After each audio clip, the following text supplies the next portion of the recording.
But Anne, how do I get my employees to want to invest in their leadership and step into leadership positions?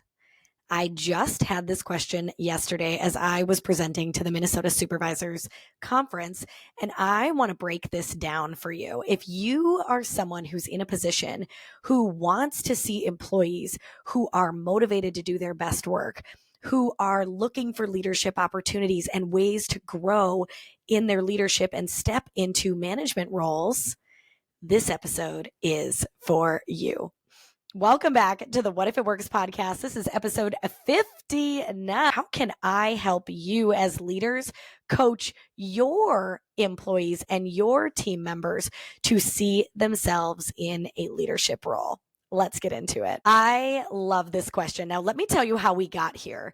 So at all of my impact presentations, I have every single participant think about what they want for their people. I have them investigate, what do you want for your employees? What do you want your employees bringing to the table? What kind of culture do you want to build so that when you describe the attributes of your employees in the future, it matches the culture that you think you can thrive in, and so can they. And so in this exercise yesterday, I had people raise their hands and shout out what kind of culture attributes they want. And so we had people who are accountable. We had ownership over the tasks and the duties at work. We had kindness. We had compassion and understanding. These supervisors came from different positions across the state of Minnesota with county employees. And so they were supervising county employees, people who work in child services or human services, social services, financial assistance. And so the work that they do is so important, and the people in their offices have such an important role.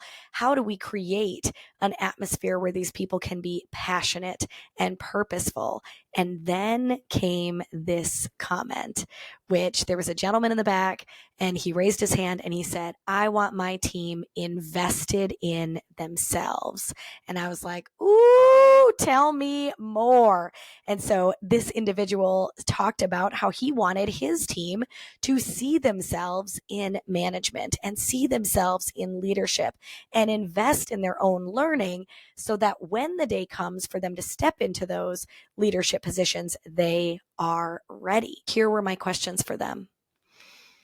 Do they know that you are invested in them and their growth? Would they be someone who says to me, my boss wants me to step into my leadership skills and sharpen my communication skills so that someday I can step into a management position?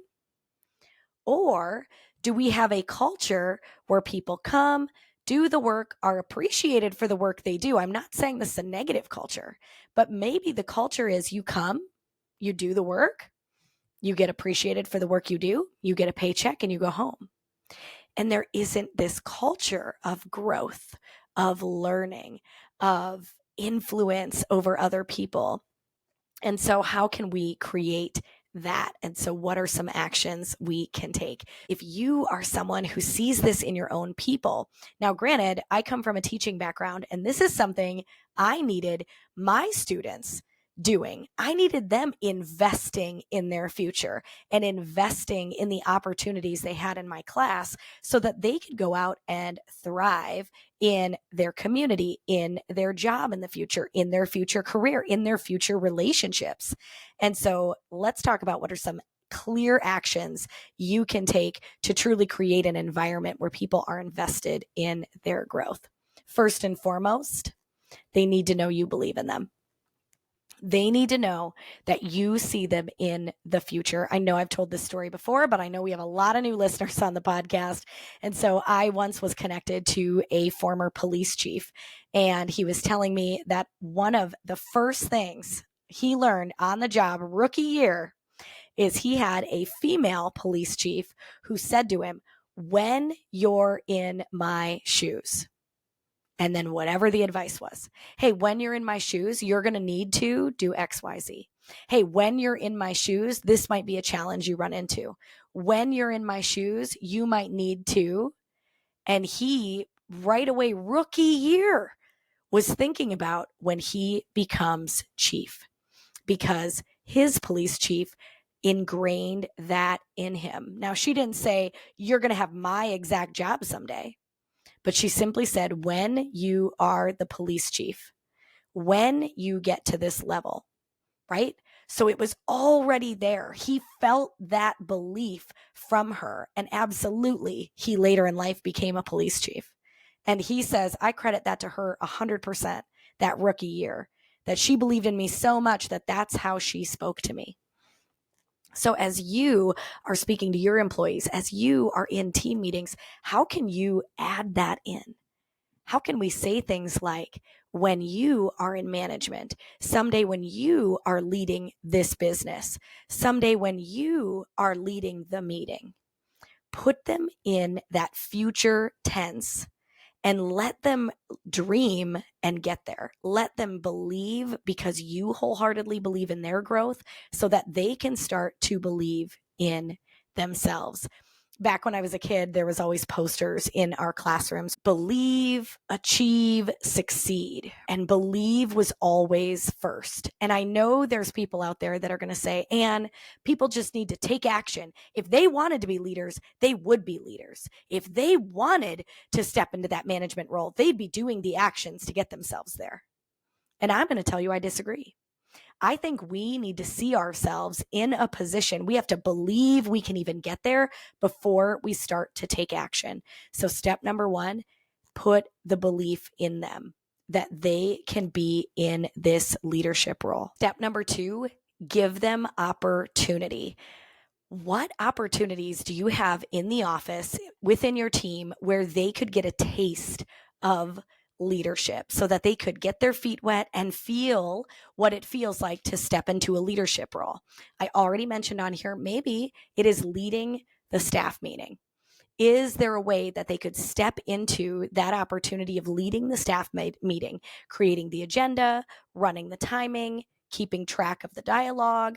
Is that something you could have them do so that they can have the opportunity to step into that role? Maybe when you're going to be gone, you look to that next individual and you say to them, hey, I'm going to be on vacation in a month. I'm going to be gone for a week. I would love to give you the opportunity to step into my role while I am gone. And so is there opportunity like that at work where they can step into it and feel what it would feel like to be a leader? Now, I'll tell you right now, leadership isn't for everybody. So you might see some skills out of someone. You might have placed the belief in them, and then they get in that opportunity and they do not like it. A couple of things. Number 1, make sure you validate that their feelings are real. So instead of saying, no, you're a great leader, you're going to do great, it's fine, I'm going to have you do this next time, you just need to get yourself used to it. As much as that might be true, make sure you're validating their feelings of like, oh, tell me why you were nervous. Tell me what you experienced that day that made you think that this was not a position for you. And really listen for what they're saying, and then make sure you're prepping them for a future opportunity so that they know they're not going to run into those same issues or those same feelings. But where else can you give opportunity? Can you have them sit in on a meeting with you, with another individual, and so they get to see how these meetings take place? Is this an opportunity for you to put them in an assistant manager position? And again, get their feet wet in that role of management where they get to take a little ownership over a piece of the job and get to become confident in those skills. So open up that opportunity. I just had a coaching call this morning where one of my clients has been given that opportunity. And now let me tell you about belief. They put him in this culture coaching that I do with this company without him being a manager. And they said, we know someday he will be, so we'd love for him to get the skills now because we know we're going to move him in that direction. And so they gave him the opportunity to go and get trained and to have this culture coaching so that he can grow those skills. And so where can we give opportunity to people for them to gain confidence in their leadership? Thirdly, give them the actions to take. It's one thing to say, you're going to be in management someday, I can feel it. Sure. And then, hey, here's a class you can take to sharpen your leadership skills. And then just leave it there. Absolutely, we can go that route, but we need to give them the actions to take or appreciate the actions we see that we would expect out of this person in management. And so, for example, going back to my client being asked to be in this coaching program, and then he's been asked to take over when his supervisor is on vacation or is out of the shop. And so, what actions? A, there's opportunity, but then B, there's actions. The supervisor sat him down and said, when I'm gone, these are the tasks I'd love for you to complete each of the days that you are in charge. And so what this did is it gave my client the confidence for when this individual is gone, what actions to take. So now he can step into the leadership skills that he's gained from culture coaching. He can step into that opportunity because his supervisor is gone.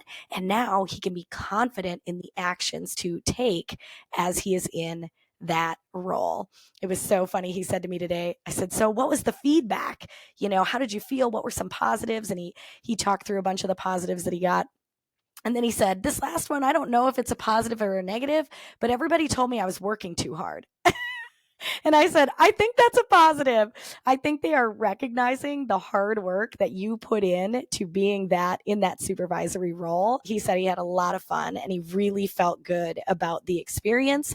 And then when his boss came back this morning and asked how to go, he was able to, share, this went well. I had to run to this part of the department in order to ask these questions. And he was just really excited to have had that opportunity and be given the clear actions to take. And so I want you thinking about your own situation. How can we build people up to believe in themselves? How can we give them opportunities to lead, but then in those opportunities, provide clarity in what actions to take so that when they either go to another job, they go to another department, they are able to lead with the skills that you gave them. That was another thing from the Minnesota Supervisors Conference yesterday that I really wanted to nail home, which is how can we set people up for success, even if we know they're not going to work for us for 20 years? Why is it a good thing to build up your people and build up their skills, even if you know they're going to leave you, right? You know they're not going to stay longer than a year or two. Why build them up? And I was like, what do you gain when you build up people to be better leaders? You are going to gain so much within the office and within your team. What do they gain when they go and apply that leadership and that mentorship that you have given them? They are going to gain so much for themselves. And then whatever the company they go to next, they're already going to have that in their backpack with them as they head to that new location. And so it's a win, win, win. I also talk about mentors, and so many people aren't connected to their mentors anymore, but those people were placed in their brains when I asked them to come up with a mentor. And so how can we as leaders be mentors for these individuals, even if they're not going to work for us forever? And just like that police chief said, you might not have my job, but you will be a police chief someday. And I'm excited to give you the skills to go do that. I really want you thinking about your team, your people, maybe even your children. How can we be building them up, giving them opportunity, providing them with a clear action plan so that they can be confident and they can step into the leadership and the mentorship for others? Because that is what we are all about over here at the What If It Works podcast, is setting people up for success so that they can thrive. And sometimes it's not just about your office. It's about them in other relationships, them with their children, with their spouses, with their families. How can we be influencing them so positively at work that it trickles into the other areas of their life? And what if it works? What if our belief in somebody else helps them rise to an opportunity and take confident action to go out there and do something they never even thought possible? But because you placed that seed of belief in them, they go out there and they get it done. What if it works. You have the opportunity every single day to not just change your work environment, but to change lives and to change futures. And I really hope that you embrace that opportunity and utilize it wisely. Thank you so much for being here, for listening, and for really going out there and engaging the people in your life, in your world, in your workplace. If you are thinking to yourself, man, I need leadership skills, I need communication skills, I need to sharpen my skills so that I can lead people better, I want to remind you that the Lead with Impact cohort is coming this fall. It will be launching at the end of September. You will be able to sign up and get your name in there. We are only taking 24 individuals, and that's because keeping the Lead with Impact opportunity or cohort small allows for so much growth.